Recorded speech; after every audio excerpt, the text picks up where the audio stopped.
I'll do that again. Aloha, welcome to Pu'uvai Outrigger Canoe Paddling Clinic number 2. We are very happy today to have Dr. Luke Evslin. I'm sorry, Dr. We're starting over again.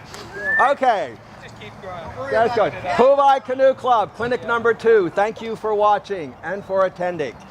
We have some brilliant scientists, doctors, and some amazing paddlers here to tell you everything you need to know about nutrition, staying healthy, living long, and being happy.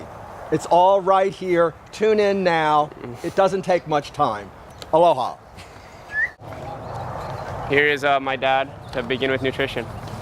Okay, thank you. Can everybody hear me? Yeah. All right, so we're going to divide nutrition into 2 large categories. The first one is general nutrition, which I'm going to talk about, and the second one is race nutrition, which Luke is going to talk about. And I know you're probably more interested in race nutrition, but the general nutrition plays a role. On the concept of general nutrition in America, in the Western world, or anywhere that American food has come ill health. And it's truly amazing. The diagnoses like diabetes, hypertension, heart attack, stroke, they follow our food around the world. And when we go to an indigenous population that's been on its original food, we don't see diabetes and we don't see heart disease, basically. Our food comes and it comes right behind, and it particularly hits hard indigenous populations. It's as if the European population got a little more used to bad food over thousands of years, and the indigenous populations, which often go overnight practically to bad food, to this westernized food, become ill very rapidly. So the rates of diabetes in Polynesian populations are very high. Same thing with American Indians.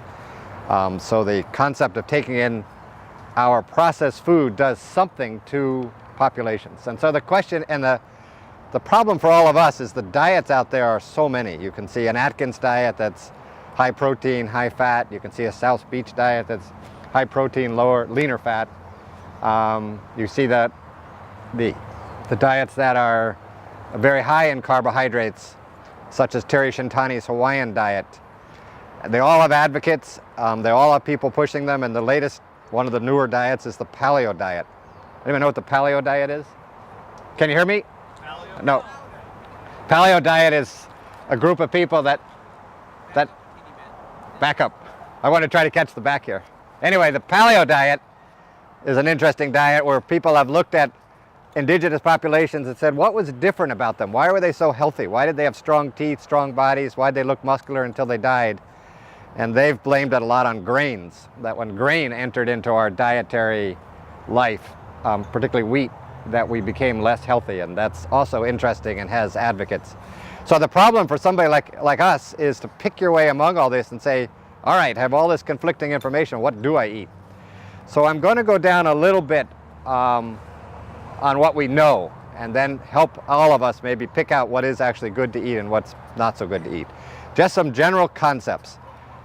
One thing, and we all know this, America has become the fattest nation in the history of the world in the last 30 years. And some of those statistics are about 25 years ago, the state in the nation that was the fattest was about 20% obese.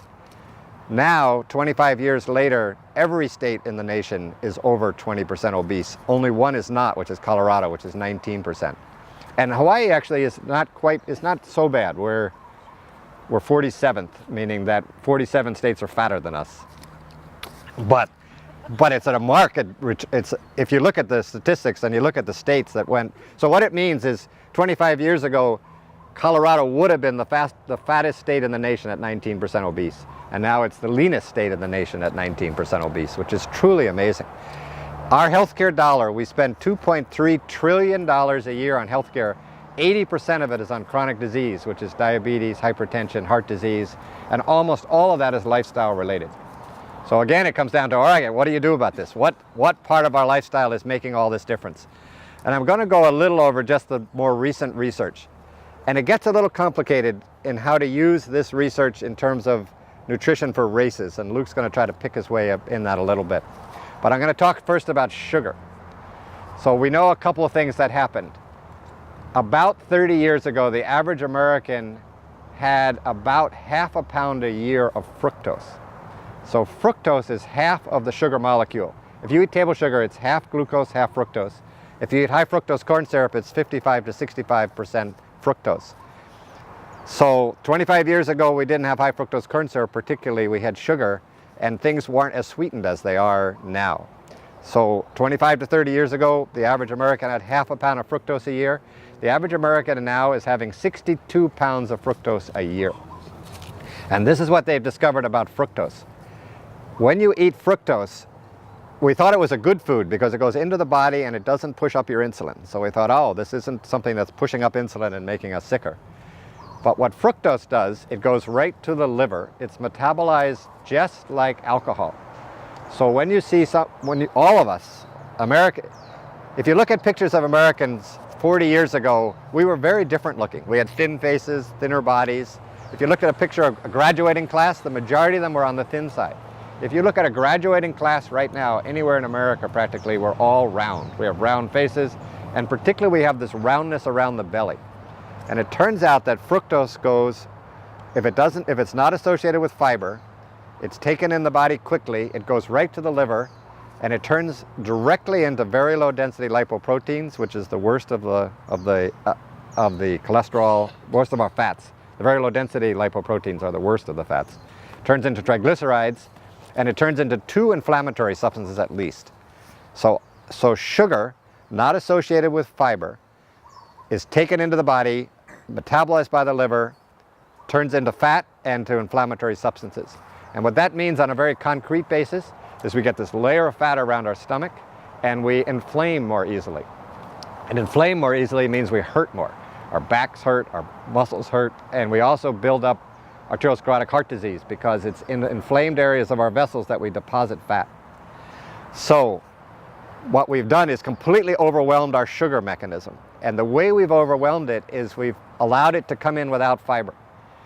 So the main criminals in this is soda. Soda is, and if the modern day soda in America is 10 teaspoons of high fructose corn syrup in every can of soda. So soda is fructose with no fiber. We take it in, it totally overwhelms our system for metabolizing the fructose, and it goes right to the liver and does all of these things. Second is juice. So we would all think, and I gave my kids are trying to sue me now because they were plump when they were 13, but we give our kids 100% juice and we feel good about it. But actually juice is fructose with no fiber. And again, it goes much too rapidly to the liver. And they've done very good studies where they've taken WIC programs. I'm going to try not to go too long, but because you want to get to your diet part of this. But they've taken WIC program kids who they've given juice to, and they've tracked their obesity with the incidence of drinking juice. So juice, again, juice is fructose with no fiber. So the University of California at San Francisco, the endocrinology department there is becoming the nation's leader basically in talking about all of this. And they have a diet, which I've been talking about a little bit on the radio, which they put their kids on, and it works extraordinarily well. And their diet is very simple. It's no liquid sugar. So that's no soda, no juice, or barely any. It's no carbohydrates without fiber. A carbohydrate without fiber is almost everything that's in Starbucks. That's pastries, all that sweet stuff that has white flour and sugar. The white flour does not have fiber in it, so it comes in as sugar. And these days, the sweetener they're mostly using is high fructose corn syrup because it's cheaper. And high fructose corn syrup, sugar is only a little better than high fructose corn syrup because sugar is half fructose, half glucose. But high fructose corn syrup is even higher. So don't eat carbohydrates without fiber. Again, I keep saying it gets a little complicated because when you're racing, you're actually going to take in some sugars. Although the Hammer nutrition guys would have you convinced that the complex sugars that they have in their substances are better, and they may be. And after you work out, you actually need some simple sugars. So it gets a little more complicated in a racing population.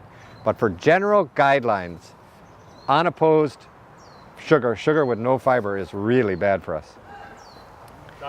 Yeah. Can you give examples of some of the carbohydrates with fiber? Fruit, an apple. And I don't want you to walk away from here thinking don't eat fruit. So fruit is really good for you because fruit is, the fructose is bound up in the fiber. It's released slowly in the body and the body can handle it. General gut, I mean, just one more thing about sugar, just which is interesting. If you talk to heavy people and you say, you know, how do you get so heavy? They say, I don't feel full anymore. I just keep eating. And here's one other thing that fructose does. Fructose turns off a substance called leptin in our bodies. Leptin is a substance that makes us feel full. Sugar, fructose particularly, turns off a substance called leptin. Leptin is a hormone in our body that makes us feel full. It tells the brain, I'm full. Fructose turns it off, so you don't feel full. And people know that when they eat more and more sugar, they want to eat more and more. And that's just the way it is, for a couple of reasons. You eat more sugar, it actually produces more insulin. And you produce more insulin, that makes it off.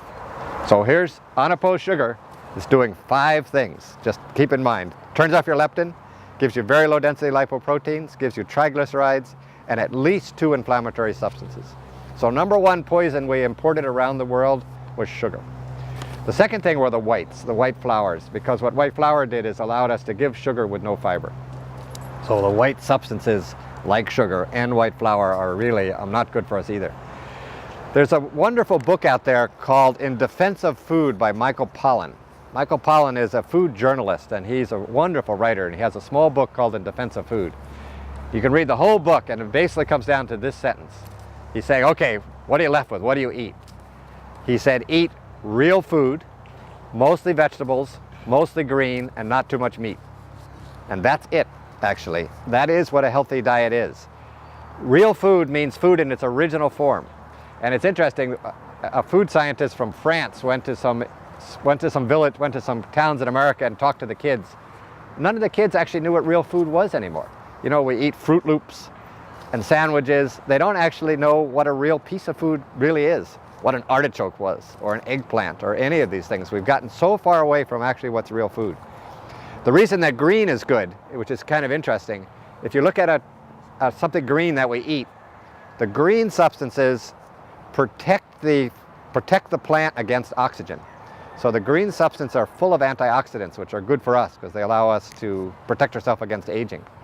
The roots, like potatoes and so on, they have the calories. So in the roots of vegetables are the calories, and in the greens are the antioxidants. And you want a combination.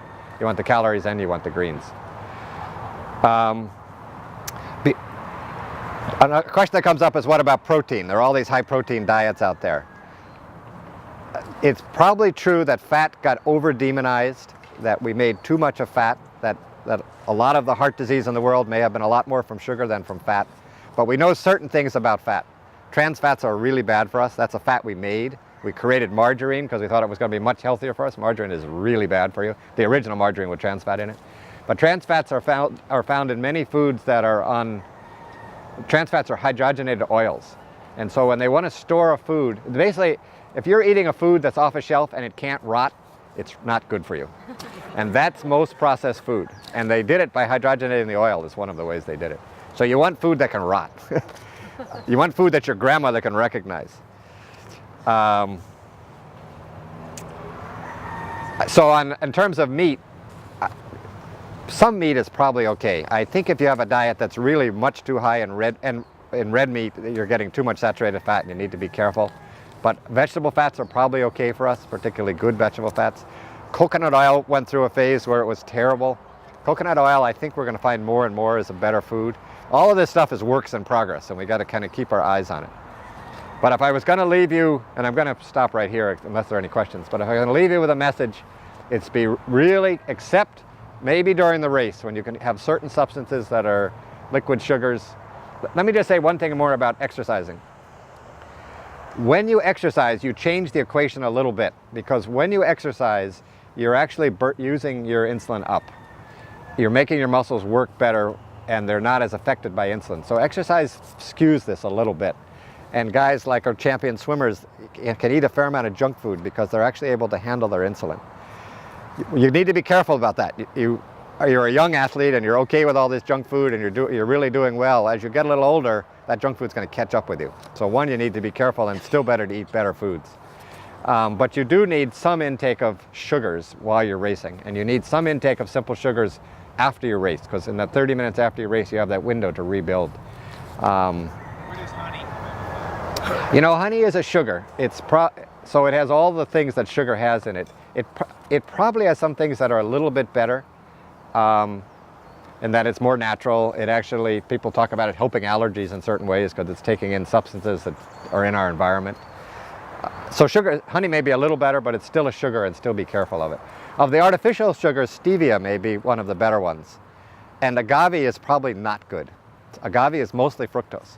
The agave got a good name because it doesn't push up insulin, but it probably isn't a great substance as an artificial substance. One last thing, diet soda. So everybody comes to me afterwards and say, what about diet soda? Diet soda is probably really bad for us. One, it tricks the brain in a funny way, and the brain doesn't stay tricked, so it stays hungry. It thinks it's getting this sweetness, but it doesn't, so it still craves the sweetness. And 2 recent studies showed an increase in heart disease with diet soda and an increase in the size of waists on people that all they did was change how much diet soda they had. And the waist size went up on the diet soda side. So we haven't heard the end of diet soda, but it's not a great, drink water. Drink water, drink tea. Those are the better foods. I'm going to stop here except for some questions if anybody has any, and we'll go on to the race nutrition, I think, is coming up next. Any questions? Anybody? Yes? What about like whole grain breads and things like that? Okay, so what they would say is eat the whole grain foods, that they are much better for you because they're absorbing it more slowly. I would lead just this one little caveat. It turns out that part of what they do with processed food is they stick it together with gluten. So we've ended up with a lot of gluten in our diet, a lot more than our bodies probably were used to. And it turns out an awful lot of people feel healthier if they eat less gluten, and some if they don't eat any gluten. So whole grains are on the mantra. Whole grains are supposedly good for us, and they're real whole grains. But I would be sensitive to the fact that a surprising number of people actually do better if they go off of gluten or have less gluten in their diet, that there's a possibility we're just eating too much. People come to our clinic and I will put them on a sugar-free, a diet that's free of free sugar and gluten-free for 3 months, meaning they just get rid of bread basically. Because bread is kind of a junk food. Most breads are full of high fructose corn syrup. And again, if you want to eat more natural foods, eat rice, eat sweet potatoes. But if you go off bread, which is pastry and bread and pastas, and get rid of that free sugar, it's surprising how much weight you can lose. And then you can kind of gradually add it back on again. So I say whole grains are considered a good food. I just think about them twice anyway. Yes? When you say juices, what juices are you talking about? Cranberry juice, grape juice? All of them. Juice? All of them. Yes, all of the juices are liquid sugar, basically. And so what they're saying is drink a smoothie. You know, then you take the fruit, you grind it down a little bit, you still have the fiber in it. But if you take just the juice, and it's not to say you can't have a little juice, and if you're trim and you're doing well, if you had 4 ounces a day or something, that wouldn't be the worst thing. But be aware, and if you drink juice with your meal, and your meal was high in fiber, you know, you're probably slowing it down too. So it gets a little complicated. But juice is not the great food that we thought it was, in that it has this unopposed sugar. Yes? What are your thoughts on fiber supplements? I mean, if you're going to go and have juice, then Yeah. you take some other fiber with that. And people will say that's a reasonable way to do it. You know, a great source of fiber is chia seeds. I don't know who's ever heard of chia seeds. Chia seeds, C-H-I-A. They're South American, the Incas Black thing. and the Aztecs, used them apparently. They're a great source of protein, a good source of omega-3s. One of the problems with meats, by the way, just the old-fashioned meat that our ancestors ate, particularly the American Indians ate, you know, wild game basically, which was healthy and ate grass. The meat we eat isn't very healthy. Our meat ends its life being grain-fed. The grain-fed builds up its omega-6s, which is the fat that creates inflammation. So we've taken something that wasn't so bad for us, and we made it not very good for us. If you want to eat good meat, eat Kauai 100% grass-fed beef. And you know, pig that's grass-fed is probably not as bad either, as from the game lots anyway. Yes? Just to add a note to chia seeds, my husband sells it. So if you need to get chia seeds, you can contact Vic Allen. He's down in the email list. He gives Kamai the deals. This is not all an advertisement. I apologize for wearing this shirt. It was the only shirt I found this morning. Yes? Yeah, For pre-race and post-race sugars for older folks, what would you suggest? Lou's going to talk more about that. Oh, It does get a little more complex, so we divided into the two subjects. Thank you. Yeah. Anybody else? Yes. How about the orange juice with pulp? It's probably not enough fiber. It's better than no pulp, but it probably isn't. Orange juice with pulp. How about that? And again, if you've had it after a good breakfast, at the end of your breakfast, it's got the fiber in it, it's going to slow it down some. So it does slow it down some. I love fresh orange juice. And a little bit is probably okay, but you just be careful. It's not as great a food as we thought it was. Yes? Does it apply only on commercial juices, or if you're juicing your vegetables at home? Well, juicing, I should make that clear. If you juice a vegetable, you're not ending up with that much sugar. So juicing vegetables is probably good for you. I'm actually talking about fruit juices, which is fructose with no fiber.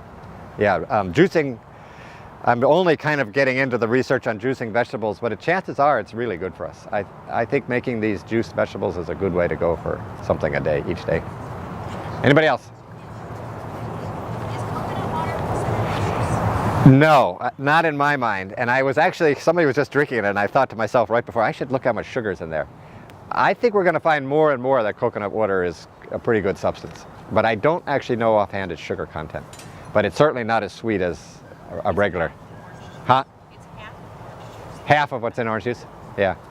And the way we get it has a little bit of fiber in it anyway, because it has the little chunks in it. I think coconut water is probably a good hydrating substance, but I don't know beyond that thinking that. Anybody else? Thank you, everybody.